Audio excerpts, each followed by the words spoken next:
Welcome to the Wholesaling podcast. I'm your host, Chris Arnold. As always, excited to have you guys with us today. Man, I got a little special treat for you. We are going to go down the path of money and metrics today. This is what you're going to get. If you've been in the business a year or 2 years, you're newer to the game, you're really trying to understand the ins and outs of what it means to run a business. I've got a guest that's going to come in today and talk about a few things that he wants you to know about money and metrics in the first year to 2 years of you running your business. Really kind of some fundamentals. And let me tell you this, the two things I see that really, hurt businesses are the fact that money is mismanaged and metrics or KPIs are overlooked. I see this all the time. And I think for a lot of people, they want to kick this can down the road and go, well, I'll get to the KPIs, a couple of years down the road when I have more time, or I'll really start to understand the money side as I start to make it. What we want to challenge you on today is that is backwards. You definitely need more important, I think, than really most things in your business is to understand the money and the metrics from the very beginning because they matter most. So today I have Larry White on with us. I love this guy. He's been a mentor to me. He is a confidant. He also is a fractional chief financial officer in my business. So he consults my company, and we'll get into a little bit to what that means. But Larry White, what's up, buddy? Welcome to the show, man. Glad to have you. Hey, Chris. Thanks for having me. I appreciate it.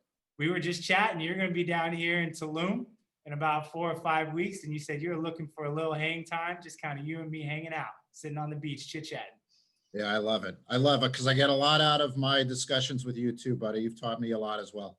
It's going to be good. So before we dive into a few things that they need to know, people hear the word chief financial officer and they might not really understand what that means. So can you help people understand the difference between someone that is a CPA / bookkeeper, you might call those people controllers, and someone that is a CFO or chief financial officer? What is the difference between those two? Sure. A CPA, controller, bookkeeper, those are the folks that actually put the numbers together for you. So if you were to take a look at a number line and you look at a continuum and you would say, what do? They look at everything from today going into the past. So they look at everything historically. So they produce the information that needs to be accurate and timely. And they look at it, like I said, they look at everything from the past historical going to today's date. And what a CFO is they take that information and they utilize it to forecast and to predict what may happen going forward based upon what happened in the past. And also they'll take a look at profitability and things like that and how you take that and utilize it as a weapon going forward to make the most money that you can. So you would say then the skill set between a CPA, bookkeeper, and a CFO is entirely different, right? Those are two different skill sets. It's very different. It's very different because I think that I've come across quite a few people that would say to me, well, why would I want to engage a CFO when I already have a bookkeeper or a controller? And a lot of those folks who are business owners, like the folks on the podcast today, would say, I have that person, so why would I need somebody like you?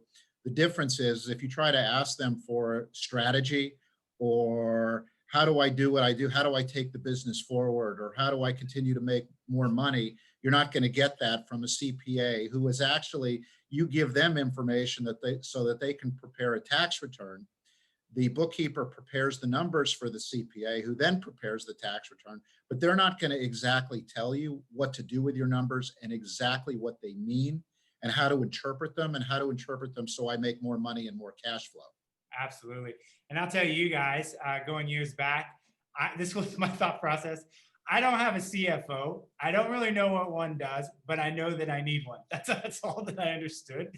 And then once I met Larry and we engaged and he started helping me out, then I really understood the value of a CFO. So if you're listening, like that's where I started. I was like, I just know I need one. I'm just not sure why, because I know that's kind of bigger boy level to play there. So cool. So let's get to the meat, right? We're going to hit on a few things today about money and metrics that people that are, newer to real estate, investors trying to build businesses, what they need to know. So let's go with this first one. Cash is oxygen. I think there's a lot of questions, Larry, around how much cash should I have in reserves? Like, I need to spend the money I'm having to grow my business, so I close a deal. I want to reinvest that in my company to do bigger marketing, to make the snowball. But at the same time, I know that I can't spend all of it, but I'm confused. I don't know what cash reserves should look like. So help us understand why this is so important when it comes to cash and it being oxygen. And then practically, like, how much should people be keeping in reserves? What I have found, Chris, and I'm pretty, given what I do for a living, I'm pretty conservative by nature. And given what happened this year, because this year has been the greatest anomaly in our lives, we've seen a lot of businesses struggle and we've seen a lot of businesses do well. And what I have found is those that really have done well planned for the rainy day. They plan and they understand that we go through cyclically in business, it seems like every 8 to 10 years, there's always a downturn. There's always something that we get concerned about that could drain all of our cash reserves. And I'm always of the opinion that we should always have 3 to 6 months worth of cash available, that if we never did another transaction or we didn't have any revenue in the door, that we have enough to pay our bills like we would at home to cover 6 months worth of expenses, even if we had no income coming in the door. And the reason for that is that what I find is that when you don't have those cash reserves, people tend to panic and they make bad decisions on pivoting the business, going in a different direction, trying to figure out strategically, how do I navigate this difficult road? And I find that folks that have that cushion, that 3 to 6 months worth of cash, have the ability to spend the time to actually evolve other revenue streams or evolve other directions to go in without making bad decisions, because they know they can pay their bills and they wake up in the morning, they're comfortable, they're not happy with the situation, but they have the ability to make better decisions, knowing that they're not going to go out of business if something trips them up. And they have the ability to make a change in terms of pivoting their business to make sure that they stay in business for the long haul. Okay, so here's a question.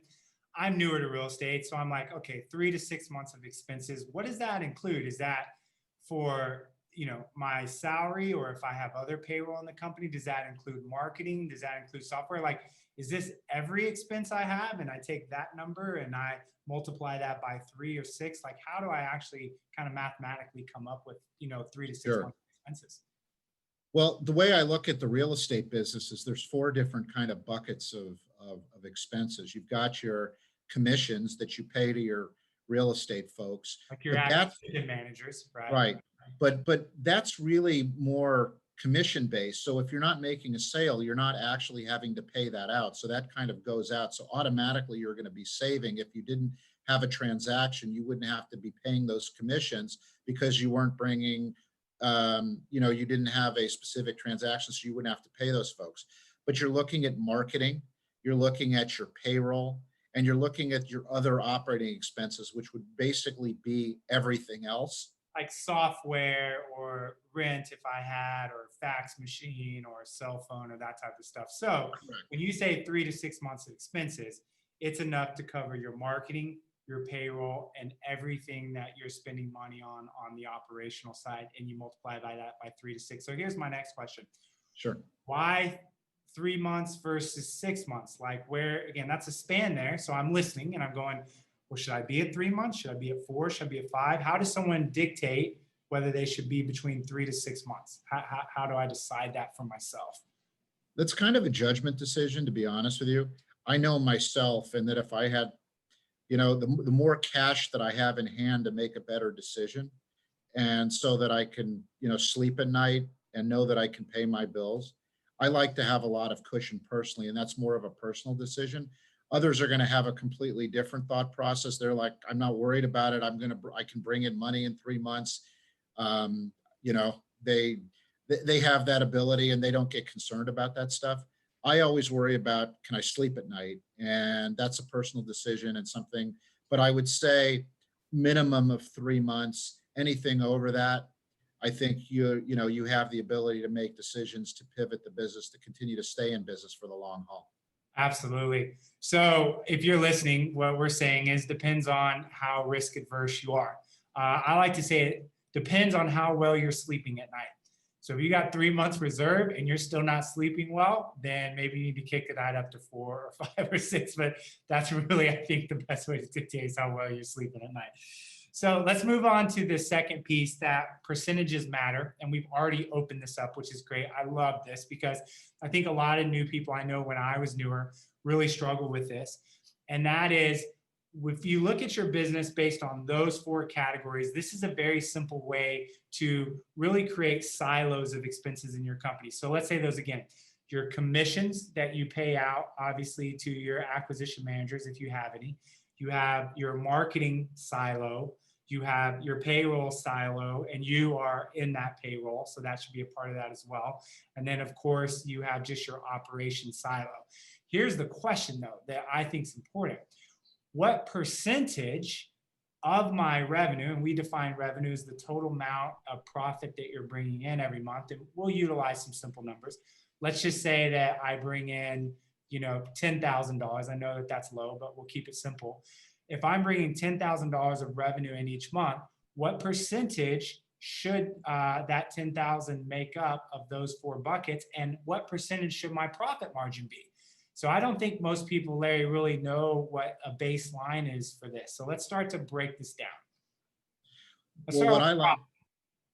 What I like to do is I always like to work from the bottom up, because obviously what I think is important, I think most people in real estate, they say, how much money can I make and how many transactions and what's my revenue? But it really doesn't matter if you're not putting any sort of excess cash flow or profit on your bottom line. So I like to look at everything in percentages and say how much profit on the transactions or the revenue that I'm making will flow through to my bottom line. And my rule of thumb always is, especially in this business, based on my experience, is I always like to see 25% in profit. And then I kind of work backwards and I say, okay, how much then should I be spending on payroll? How much should I be spending on marketing? How much should I be spending on operating expenses, so all other, and how much should I be spending on commission? So for purposes of the folks on the podcast, what I always like to talk about is I get 25%. And then out of that 100% of the total picture, what we do is we say, okay, we're going to probably spend about 15% in commissions. That's to the acquisition manager. So roughly around 15%. Okay, clear on that. I would like to spend about 20% of my total revenue on payroll. So payroll, that's wages, VAs, anyone that you're paying to do labor within your business. 25% on marketing. Okay. And then 15% on everything else. So that would, on your operating expenses, your software, all that kind of stuff. And if you were to do the math and say my revenue is 100%, I deduct all of those things, you should come down to about 25% profit. Okay, so let's break this down. First of all, if you're a solopreneur, you don't have the overhead. This isn't going to be in the sense of you being at 25%. You're going to be way above that, right? So you have no expenses. You have no acquisition manager, so that's fine. Just know that you're running a very lean, mean, healthy model. And what we're going to say is you might want to stay there. There is nothing wrong with looking at what you're doing and going, I want to stay nimble.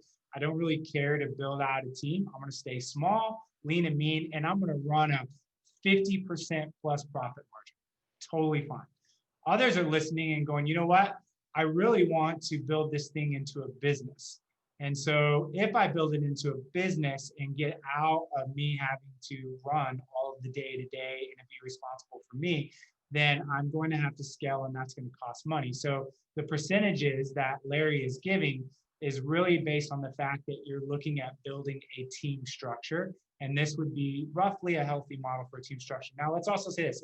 This is just kind of a basic guideline. You might have shifts in percentages based on how you run your operation or your payroll, different things like this. But this at least gives you kind of a baseline to look at. So Larry, let's break this down a little bit more, and I want to repeat it real quickly so if someone's listening, they got it. 25% roughly profit margin, 15% to acquisition manager, roughly 15% for operating costs, all those type of things, about 20% for payroll, and 25% for marketing. So if you're listening, you got this. So what do you want to elaborate on this with these percentages here?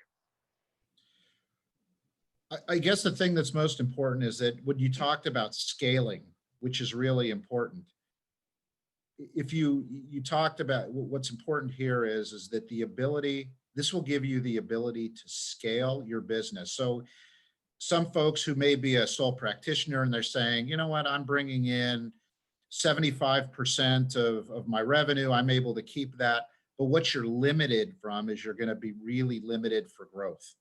And that's kind of the thing, is you've got to spend money to make money, as we all know. And if you have the ability to bring in a team, maybe you can take that from, $250,000 a year, $500,000 a year that you're bringing into to $10 million a year. And if you're bringing in 25%, I would much rather have 25% of 10 million as opposed to 75% of 500,000, where you're limited by your own ability to scale because you can't scale yourself. And so that's what I think is really important, is every investment that you make, whether that be in people or marketing, the purpose of that is to increase your top line and also increase the amount of cash flow that you're getting out of the business that you personally don't have to work for. Absolutely. I love it. And the big thing we want you to understand is begin to look at your business in percentages. If you're looking to grow, you're looking to scale, you'll make most sense by taking the 4 or 5 areas that we talked about, 5 if you include net profit in that, and understand them as silos and percentages of revenue. If you begin to look at your metrics and your money that way, your business will start to make sense to you a lot faster. Let's go on to this last thing. KPIs. Again, drill this home all the time. I don't think there's anyone listening to the podcast that hadn't heard track your numbers, know them. I, though, want to know from a CFO's perspective why you think this is important. Because if I'm listening, I'm going, I know it's important, but man, you're going to really have to deliver me a serious why for me to open this up, because it drains me. It is a mountain to think about tackling, but I know that I need to do it. And by the way, if you're tuning in and you want to put a face with the name, you can always go to YouTube, check us out, and subscribe at Chris Arnold Real Estate, and see what's going out there, and come kind of take a look at Larry and I hanging out here on video today. So Larry, let's talk about the numbers, the KPIs. What are the reasons why I need KPIs and tracking? Numbers are a weapon. Ooh. They're a roadmap. They're important. What do we always say? It's kind of an easy anomaly, but failing to plan is planning to fail. Okay, it's very simple. But if you want to go from New York to Boston, New York to Philadelphia, you need to have a roadmap. You can't just get in the car, put your finger in the air and say, I'm going to get there from here. You always need a roadmap. And that's the benefit of having numbers being your weapon. You need to have a roadmap. You need to plan. Where do I want to be in 6 months? Where do I want to be in a year? Where do I want to be in a year and a half? How quickly do I want to grow my business? All these is their checklists and their roadmaps along the way that tell you that I'm getting this business to where I want it to be, so I can have the lifestyle that I ultimately want. Because if you don't do that and put goals and a roadmap in place, you don't know what you're shooting for, and you don't know if you're going to get there from here. I like that phrase, that the numbers are a weapon. It's this idea of taking the math that exists in your company and really shaping that into like a sword that you're just, or a machete, just kind of chopping, through the business jungle. That's the way you've taught me to understand numbers. Like, numbers are a weapon if you understand them, and to have that weapon, it's such a powerful, really tool to be able to move forward with what you want to accomplish in your life. The next one, obviously, on why KPIs are important is forecasting, right? So I don't think most people, I know when I came to you, you started talking about forecasting. I'm like, I can forecast in real estate. Like I really struggle with this, and we wrestled through this. And you're like, Chris, you've got to learn to be able to forecast what's going to potentially happen 3, 6 months. Like you take us out an entire year. Let's talk about the value of forecasting if you have your KPIs and your metrics. Well, what it does is it gives you, again, all this comes back to is the ability to plan and to give you a guideline of where you expect to be. We all know that things come up, anomalies come up, things change in the market. It is what it is, but you have to put a stake in the ground, and you've got to give yourself the opportunity to say, this is where I'm going to be. And if you don't reach those goals, then what it does is it gives you enough time to say, okay, if I need to pull back on expenses, or I want to invest more in the business because it's really doing well, what do I need to do? How much cash do I need to put into the business in order to achieve those goals from a forecasting perspective? So again, it's all about planning, and it's also about cash flow preservation, which is really important. Let's just say that you had planned at the beginning of the year that I'm going to do $1 million top line, and based on our math, we're going to do $250,000 in profit. But what happens if we get halfway through the year, we say, here are our results for the first part of the year, and we expect that same trend to occur the second part of the year? Then it gives you an opportunity to maybe understand where you might possibly need to pull back on expenses to maintain the cash flow that you currently had planned for. Again, it's all about planning. It's all about creating the roadmap, and it's all about giving yourself the opportunity to maintain cash flow even if you have a down year. Yeah, I love it, man. And then let me ask you this. If somebody came to you in a downturn and they said, Larry, I need help, and you went in and realized there was no tracking of KPIs, no tracking of metrics and so forth, how effective could you be in even helping someone that didn't have that data? Like how much trouble would they be in a downturn? Well, look, no one, you know what, you would want to get in and at least take a look at something historical, and then it gives you kind of an idea of where we think we're going to be going forward. We just set up a structure. Look, the whole point of this thing is a lot of people are afraid to talk to a finance person. They think that they're, because the people get embarrassed, and if things haven't gone. Open kimono. You've always, again, you're not going to grow your business unless you go open kimono. Like you got to let somebody into the financial side and take a look at what's going on. You got to drop the ego.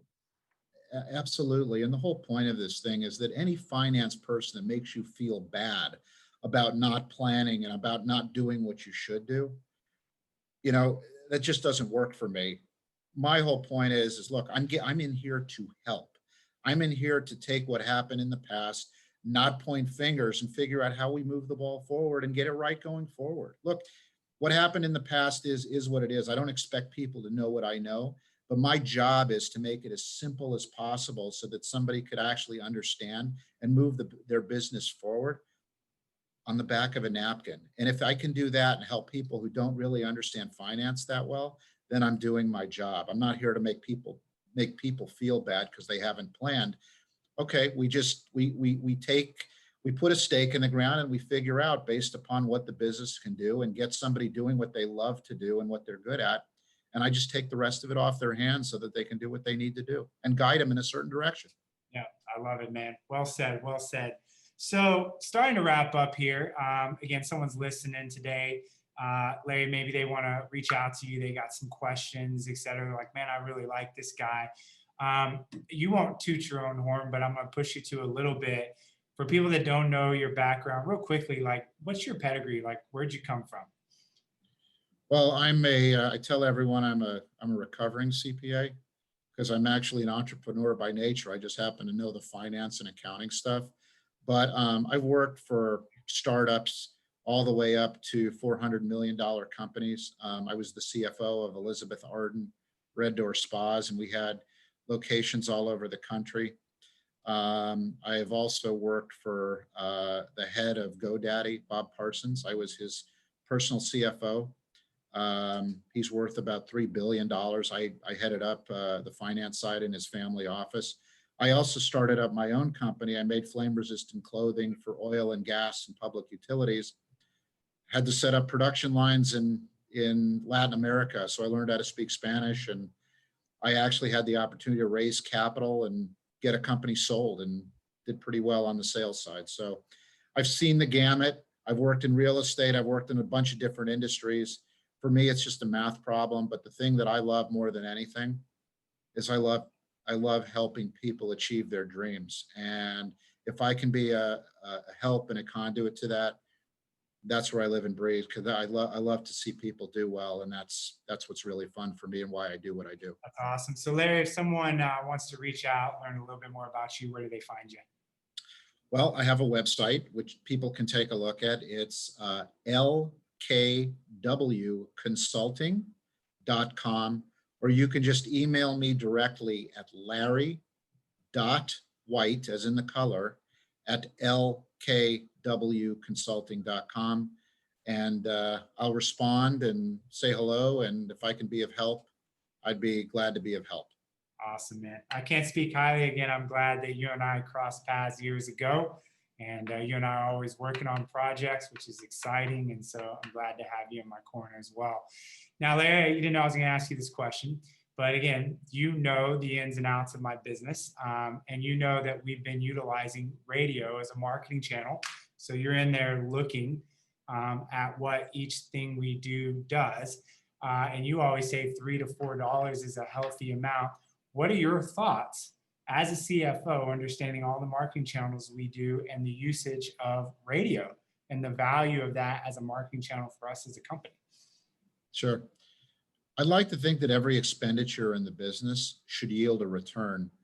And we always need to ask ourselves that question is, I'm not spending just to put butts in seats, as I'd like to say it, but they should be helping yield a return, meaning they should be either contributing to revenue or helping to reduce expenses. So what I mean by that is that if you're spending on marketing, my rule of thumb is you should be able to evaluate each of the specific marketing channels. Now, that may be direct mail, that may be radio, that may be TV, that may be web, it may be a different number of different things. And you really need to take a look at those types of things separately and understand what each of those channels are contributing to your top line revenue and your profitability.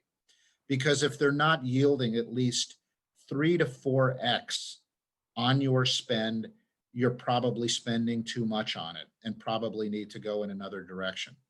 So, and that will help maintain your profitability now and into the future. Yeah, and you taught me that thoroughly, and that's why for us, radio's passed the litmus test working with Larry, because out of everything we've done, it's really consistently been somewhere around a $3 to $4 return, depending on the year. I think previous years, you can kind of go back and say we were pretty much around $3.50. And so if you guys want to know, Larry is part of that decision making and has kept radio on because he believes $3 to $4 return is healthy for a marketing channel. If not, he would tell us to scratch it and get rid of it. So as always, if you're interested in learning more about radio and utilizing that as a marketing channel in your business, check us out. Go to wholesalinginc.com/REI Radio and book a call. See if your market is open. We sold out a lot of markets at this point. A lot of people beginning to utilize radio and calling in, going, man, there's no one in my market. You know, what I got to do to take this over because it's wide open. And so it's been really cool to see the returns that we've been able to create for a lot of different investors around the country. So check us out at wholesalinginc.com/REI Radio. And Larry White, I call him AKA Blanco. I appreciate you coming on today and sharing with everyone a lot of the wisdom that you instilled in me over the last several years of you and I working together. So to the rest of you guys, man, thank you so much. And we will catch you soon when we add more value.